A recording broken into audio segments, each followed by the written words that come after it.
Assalamualaikum warahmatullahi wabarakatuh. Pada kesempatan kali ini, izinkan saya untuk mempresentasikan tentang hasil penelitian saya, yaitu hubungan jarak lari terhadap kecepatan yang ditempuh selama 20 menit pada pelari di Stadion Madia Gelora Bung Karno dan Stadion Militer Vieta Jalasido. Kita mulai dulu dari bab pendahuluan. Dari bab pendahuluan ini berisi tentang latar belakang, rumusan masalah, tujuan penelitian, manfaat penelitian, hipotesis, dan juga ruang lingkup dan keterbatasan peneliti. Kita mulai dulu dari latar belakang. Olahraga lari adalah aktivitas fisik yang mudah dilakukan dan memberikan banyak manfaat. Mudah dilakukan karena olahraga lari tidak membutuhkan bantuan khusus apapun dan tidak membutuhkan alat bantuan khusus apapun dan memberikan banyak manfaat. Contohnya, lari dapat meningkatkan kapasitas kinerja jantung dan paru-paru serta efisiensi metabolisme energi dalam tubuh. Serta lari juga dapat memberikan cerminan terhadap daya tahan kardiovaskular atau cardiorespiratory endurance yang baik. Dalam konteks militer, kemampuan lari menjadi indikator kebugaran jasmani.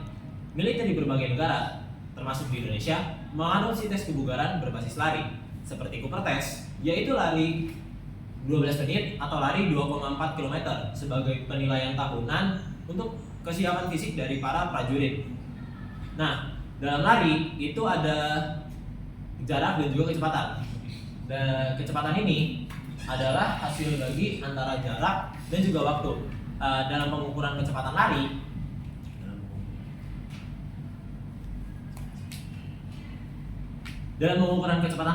jarak menjadi faktor kunci karena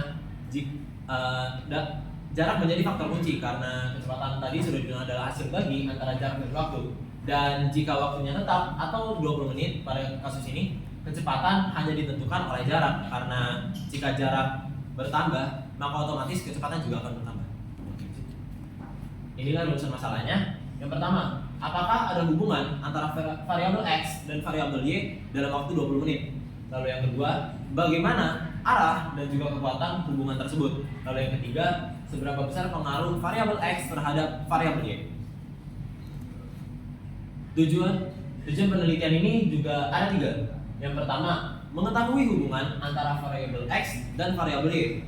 Lalu yang kedua, menganalisis bentuk dan kekuatan hubungannya. Dan yang ketiga, mengukur pengaruh variabel X terhadap variabel Y. Dalam kasus ini, regresi linear. Lalu manfaat penelitian ini ada 2. Yang pertama itu manfaat untuk umum, yaitu menyediakan informasi yang berguna tentang hubungan jarak tempuh dan kecepatan dalam lari, di mana informasi tersebut dapat dijadikan acuan untuk merancang program latihan yang efektif. Lalu yang kedua adalah manfaat untuk peneliti. Manfaatnya adalah dapat memberikan kesempatan untuk menerapkan ilmu statistika, khususnya regresi linear, serta meningkatkan keterampilan dalam pengumpulan dan juga analisis data lapangan. Hipotesis. Di sini peneliti berhipotesis bahwa terdapat hubungan positif antara jarak dan kecepatan dalam waktu 20 menit. Ruang lingkup dan keterbatasan peneliti. Di sini ruang lingkup yang peneliti ambil adalah terbatas pada pelari di daerah Stadion Madia Gelora Bung Karno dan Stadion Militer Vieta Jalasido. Lalu objek yang diteliti oleh peneliti adalah jarak tempuh dan kecepatan rata-rata lari selama 20 menit. Dan datanya diperoleh melalui wawancara terkait jarak lari mereka selama 20 menit. Lalu keterbatasan yang dihadapi oleh peneliti adalah yang pertama, datanya itu diperoleh dari wawancara, di mana data sendiri bersifat subjektif dan dapat dirubah-rubah. Lalu yang kedua, keterbatasan kedua adalah tidak mencakup variabel yang lain, contohnya seperti usia, teknik, dan lain-lain. Hasil penelitian di sini dibagi menjadi 3, yaitu ada data penelitian, persamaan regresi, dan juga uji korelasi. Data penelitian dan variabel X dan variabel Y dalam penelitian ini adalah variabel X-nya adalah jarak lari yang dapat ditempuh oleh responden dalam waktu 20 menit, sedangkan variabel Y-nya adalah kecepatan yang dapat ditempuh dalam waktu 20 menit. Dan inilah beberapa contoh, dan inilah contoh data dari 30 responden yang peneliti ambil. Lalu lanjut ke diagram bencarnya. Di sini diagram bencarnya ada ini Lalu persamaan regresinya adalah Y sama dengan 0,008x 0,008x, sedangkan R kuadratnya atau koefisien determinasinya sama dengan 1. Dan inilah persamaan regresinya. Dari hasil perhitungan data tersebut kita mendapatkan bahwa datanya ada sebanyak 30 data. Jadi N sama dengan 30. Lalu untuk sigma X-nya itu ada di angka 144.300. Lalu untuk di sigma Y-nya ada di angka 120,245. Lalu untuk sigma X-nya itu ada di angka 590.302. Sigma X kuadratnya ada di angka 708.390.000, dan untuk sigma Y kuadratnya ada di angka 491,899. Nah, untuk persamaan regresi ini rumus umumnya adalah Y sama dengan A plus Bx. Maka daripada itu, saya di sini menghitung B-nya terlebih dahulu, atau peneliti menghitung B-nya terlebih dahulu, di mana B rumusnya adalah sama dengan N dikali sigma X dikurang sigma X dikali sigma Y dibagi N yang dikali sigma X kuadrat dikurang sigma X yang dikuadratkan. Lalu untuk angka yang seperti ini kita dapat di angka 0,0008. Lalu selanjutnya kita hitung nilai A-nya menggunakan rumus A sama dengan Y bar dikurang B dikali X bar. Dengan N-nya tadi adalah di angka 30, lalu untuk sigma X-nya tadi ada di angka 144.300. Dimana kalau misalnya kita ingin cari X bar, itu tandanya kita bagi sigma X-nya dengan banyaknya data. 144.300 dibagi dengan 30, hasilnya adalah 4.810. Untuk sigma Y-nya tadi ada di angka 120,245. Untuk mencari Y bar, itu tandanya kita bagi juga dengan banyaknya data. 120,245 dibagi dengan 30, hasilnya adalah 4,008. Lalu untuk B-nya tadi ada di angka 0,0008.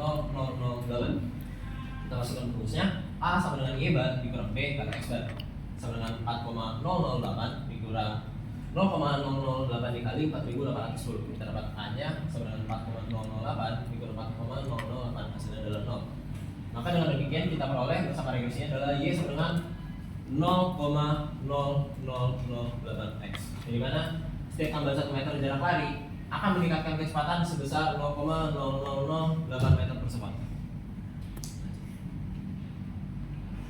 Untuk uji korelasinya, kita menggunakan rumus N dikali sigma X Y dikurang sigma X dikali sigma Y berakar dari N dikali sigma X kuadrat dikurang sigma X yang dikuadratkan, lalu dikali dengan N dikali sigma Y kuadrat dikurang sigma Y yang dikuadratkan. Kita dapat di sini tadi angkanya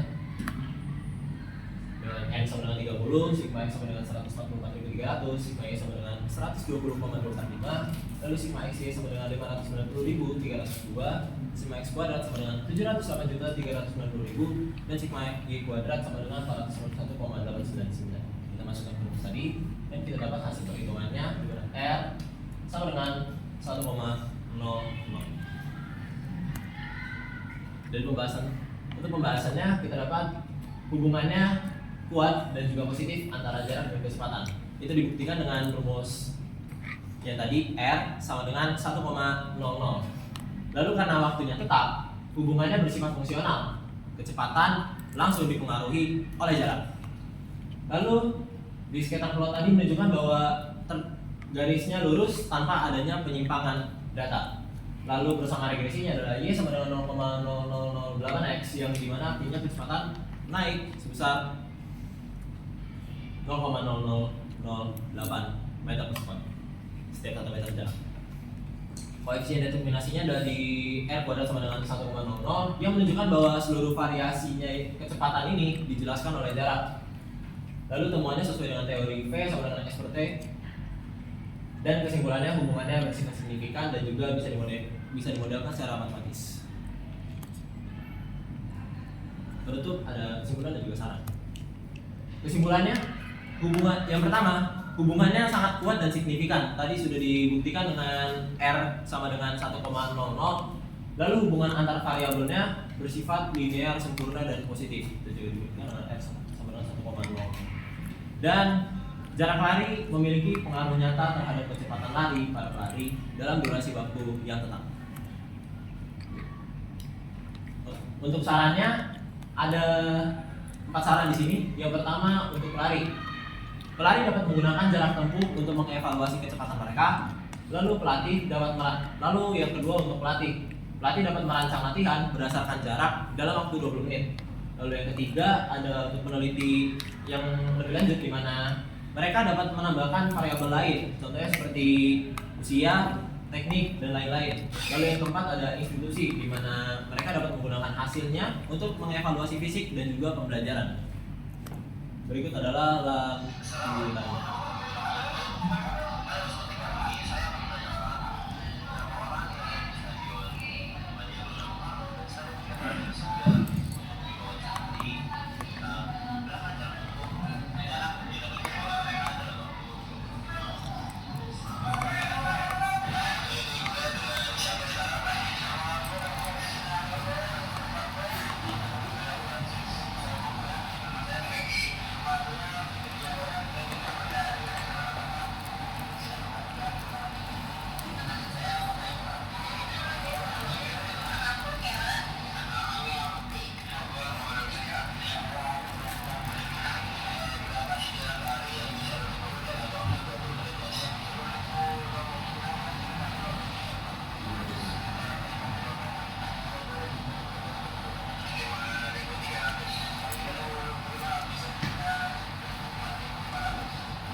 Terima kasih. Assalamualaikum warahmatullahi wabarakatuh.